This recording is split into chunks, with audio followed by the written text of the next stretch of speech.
ಅಪ್ಪ, ಇಷ್ಟು ಹೊತ್ತಾದ್ರೂ ಇನ್ನೂ ಕೆಲಸ ಮಾಡುತ್ತಾ ಹಾಗೆ ನಿಂತಿದೆಯಲ್ಲಪ್ಪ.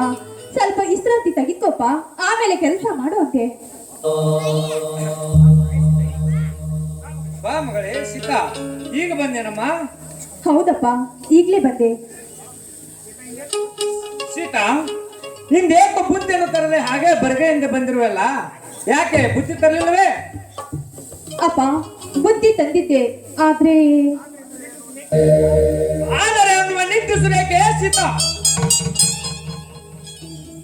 ಅಲ್ಲಿ ನಡೆದ ಘಟನೆಯನ್ನು ನನ್ನ ತಂದೆಯ ಮುಂದೆ ಹೇಳಲಿ. ಆ ಜಮೀನ್ದಾರ ನನ್ನ ಕೈ ಹಿಡಿದು ಎಳೆದಾಡ್ದು ನನ್ನ ತಂದೆಯ ಮುಂದೆ ಹೇಳುದು ಬೇಡ. ಯಾಕಂದ್ರೆ ಆ ಜಮೀನ್ದಾರಿಗೆ ನಮಗೆ ಮೊದಲೇ ಸರಿ ಇಲ್ಲ. ಅವನು ನಮ್ಮ ಟಗರನ್ನು, ನಮ್ಮ ಕುರಿಗಳನ್ನು ಕಟ್ಟ ಹಾಕಿದಾಗ ದೊಡ್ಡ ಕಾಲಿಗೆ ಸರ್ಗವೇ ಆಗಿದೆ, ರಕ್ತದ ಕಾವಿಗೆ ಹರಿದಿದೆ. ನನ್ನ ಕೈ ಹಿಡಿದು ಜಗ್ಗಾಡಿ ನನ್ನ ಸೀಲೆಗಡಿಸಲು ಬಂದಿದ್ದು ನನ್ನ ರಾಯನ್ಗೆ ಏನಾದ್ರೂ ಗೊತ್ತಾದ್ರೆ ಆ ಜಮೀನ್ದಾರ ಹಿಡಿಗೆ ಬಿಗಿದು ರಕ್ತ ಕುಡಿಯದೆ ಬಿಡೋದಿಲ್ಲ. ಬೇಡ, ಒಂದು ಒಳ್ಳೆಯ ಸಮಯ ನೋಡಿ ಈ ವಿಷಯ ತಿಳಿಸಿದ್ರಾಯ್ತು. ಯಾಕೆ ಸೀತಾ ಮೂಕಲಾಗಿ ನಿಂತ್ಬಿಟ್ಟೆ? ಅಪ್ಪ, ಬುದ್ಧಿಯನ್ನು ತೆಗೆದುಕೊಂಡು ಬರ್ತಾ ಇದ್ದೆಪ್ಪ. ಆದ್ರೆ ದಾರಿಯಲ್ಲಿ ನಮ್ಮೂರಿನ ಗೂಳೆ ಒಂದು ನನ್ನನ್ನು ಅಟ್ಟಿಸ್ಕೊಂಡು ಓಡಿ ಬಂತಪ್ಪ.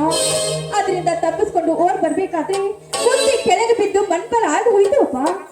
ಅದಕ್ಕೆ ಬರದೆ ಬಂದೆಯಪ್ಪ. ಸೀತಾ, ಅಲ್ಲಮ್ಮ ಸೀತಾ, ನೋಡಿಕೊಂಡು ಬರಬಾರ್ದೇನಮ್ಮ. ಹಾ ಇರ್ಲಿ, ಮನೆಗೆ ಹೋಗಿ ಊಟ ಮಾಡಿ ಬಂದ್ರಾಯ್ತು. ನಡೆಯಮ್ಮ, ಹೋಗೋಣ. ಆಗ್ಲಿ ಬಾ ಅಪ್ಪ.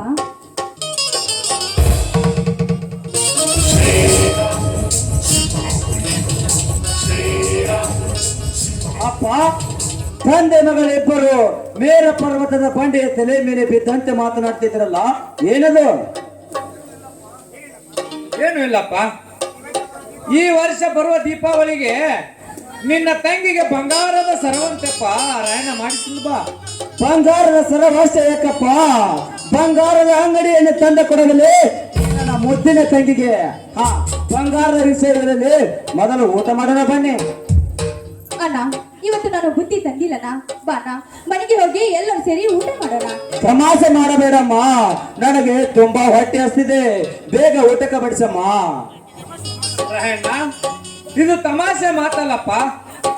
ನಿನ್ನ ತಂಗಿ ಬುದ್ಧಿಯನ್ನು ತೆಗೆದುಕೊಂಡು ಬರುವಾಗ ದಾರಿಯಲ್ಲಿ ನಮ್ಮೂರಿನ ಗೂಳಿ ಒಂದು ಅಟ್ಟಿಸಿಕೊಂಡು ಬಂದಿತ್ತಂತೆ. ಅದರಿಂದ ತಪ್ಪಿಸಿಕೊಂಡು ಬರುವುದರೊಳಗಾಗಿ ಬುದ್ಧಿಯನ್ನು ಚೆಲ್ಲಿಕೊಂಡು ಬಂದಿದ್ದಾಳೆ.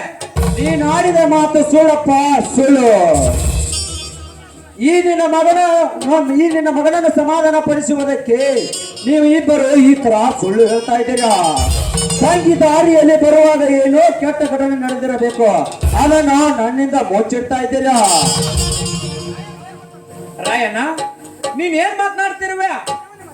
ನಿಜವನ್ನೇ ಮಾತನಾಡ್ತಿದ್ದೀನಪ್ಪ. ನಮ್ಮೂರಿನ ಗೂಳಿಯನ್ನು ಹೋದ ಸೋಮವಾರ ದಿನವೇ ಅದನ್ನು ಸವಾಲು ಖರ್ಚು ಮಾಡಿದ್ದಾರೆ. ಅಂದ ಮೇಲೆ ಗೂಳಿ ಒಂದು ಅಟ್ಟಿಸಿಕೊಂಡು ಬಂದ ಬೊತ್ತಿಯನ್ನು ಕೆಡವಿದಂದರೆ ಹೇಗೆ ನಂಬಲನ್ನ, ಹೇಗೆ ನಂಬಲೆ? ನಿನ್ನ ಮಾತು ನಿಜವೆನಿಸುತ್ತದೆ ರಾಯಣ್ಣ. ಗೂಳಿಯನ್ನು ಮಾರಿದ ವಿಷಯ ನನಗೆ ಗೊತ್ತಿರಲಿಲ್ಲ. ಸೀತಾ, ಏನಾಯ್ತು ಹೇಳಿ ಸೀತಾ, ಹೇಳು.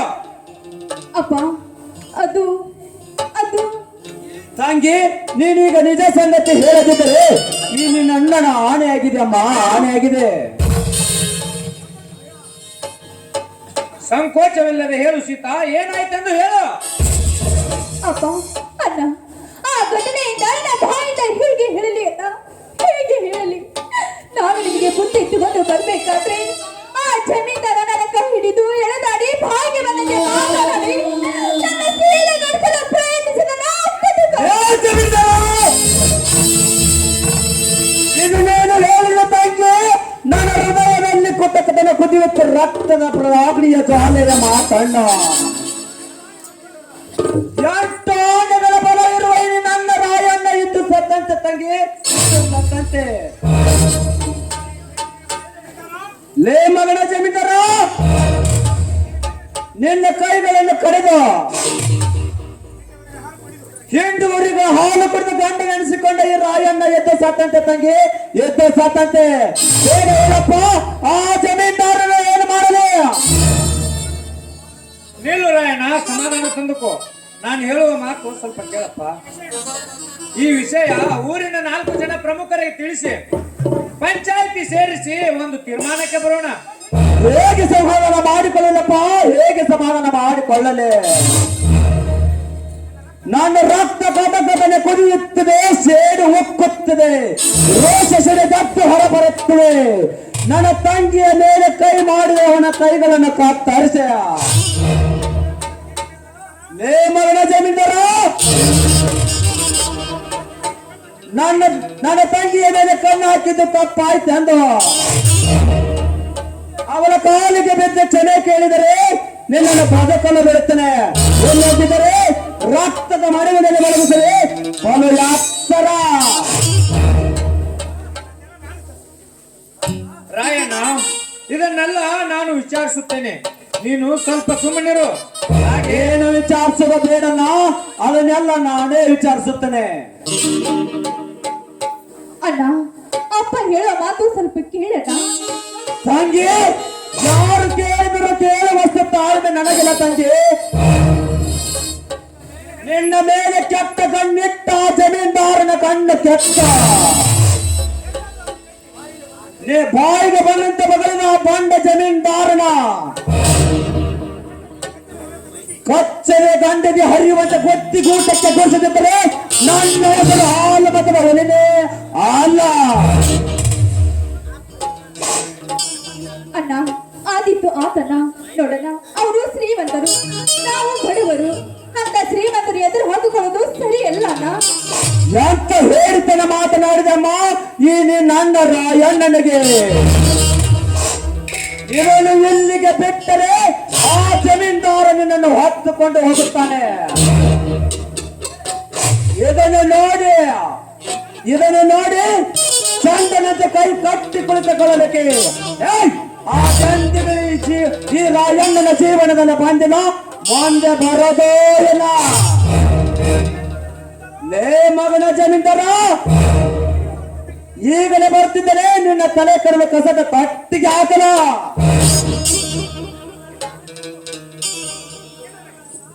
ನಿಲ್ಲು ರಾಯಣ್ಣ, ನಿಲ್ಲು. ನಾನೇ ಆ ಜಮೀನ್ದಾರನೆಂದರೆ ಆ ಜಮೀನ್ದಾರಿಗೆ ನಾನೇ ತಿಂಡಿ ಬುದ್ಧಿ ಹೇಳುತ್ತೇನೆ. ಹಾಗೆಲ್ಲ ಹಠ ಮಾಡಬೇಡ, ನೀನು ಸುಮ್ಮನಿರು. ತಿದ್ದಿ ಬುದ್ಧಿ ಹೇಳುವುದಕ್ಕೆ ಇದನ್ನು ಕಲಿಯುಗ ಅಲ್ಲಪ್ಪ, ಇದು ವ್ಯಾಪಾರಯುಗ. ಈ ಕಲಿಯುಗದಲ್ಲಿ ತಿದ್ದಿ ಬುದ್ಧಿ ಕಲಿಸುವುದಕ್ಕಿಂತ ವಾದ್ಯ ಬುದ್ಧಿ ಕಲಿಸಿದರೆ ಈ ಶ್ರೀಮಂತರ ಇದು ಮರ್ಯಾದೆ ಬರುವುದು. ಆ ಜಮೀನ್ದಾರನ ಸೇಡು ನಮ್ಮ ಮೇಲಿದ್ದರೆ, ನಮ್ಮನ್ನು ಕರೆದು ಅಡಿಗೆ ತುಂಬಿದರೆ ನನಗೆ ಸಂತೋಷವಿತ್ತು. ಅಂದರೆ ನಮ್ಮ ತಂಗಿಯ ಮೇಲೆ ಶೀಲಕ್ಕೆ ಪ್ರಯತ್ನ ಪಟ್ಟಿದನೆಂದರೆ ಆ ಜಮೀನ್ದಾರ ಇರ್ಬೇಕು, ಇಲ್ಲ ಈ ಕುರಿಗಾರ ರಾಯಣ್ಣ ಇರ್ಬೇಕ. ರಾಯಣ್ಣ, ಆ ಜಮೀನ್ದಾರ ಹಿಂಡು ಹುಲಿಗಳಲ್ಲಿ ಗಂಡು ಹುಲಿ ಇದ್ದಂತೆ. ಅವನನ್ನು ಎದುರಿಸೋದು ಅಷ್ಟೊಂದು ಸುಲಭದ ಮಾತಲ್ಲ. ಸಮಯ ನೋಡಿ ಅವನನ್ನು ಎದುರಿಸೋಣ. ಆ ಜಮೀನ್ದಾರ ಹೆಂಡು ಹುಲಿಗಳ ಗಂಡು ಹುಲಿ ಆದರೆ ಆ ಜಮೀನ್ದಾರನಂತ ಕಟುಕ ಶ್ರೀಮಂತರ ಕತ್ತರಿಸಿ ನಿನ್ನ ಪಾದಕ್ಕೆ ಅರ್ಪಿಸದಿದ್ದರೆ ನಾನು ಗಂಡುಗಲಿ ಹಾಲು ಮತದ ಹುಲಿ ಅಲ್ಲ, ತರ್ತೇನೆ ತಂಗಿ. ಆ ಜಮೀನ್ದಾರ ಗಂಡ ತರ್ತೇನೆ.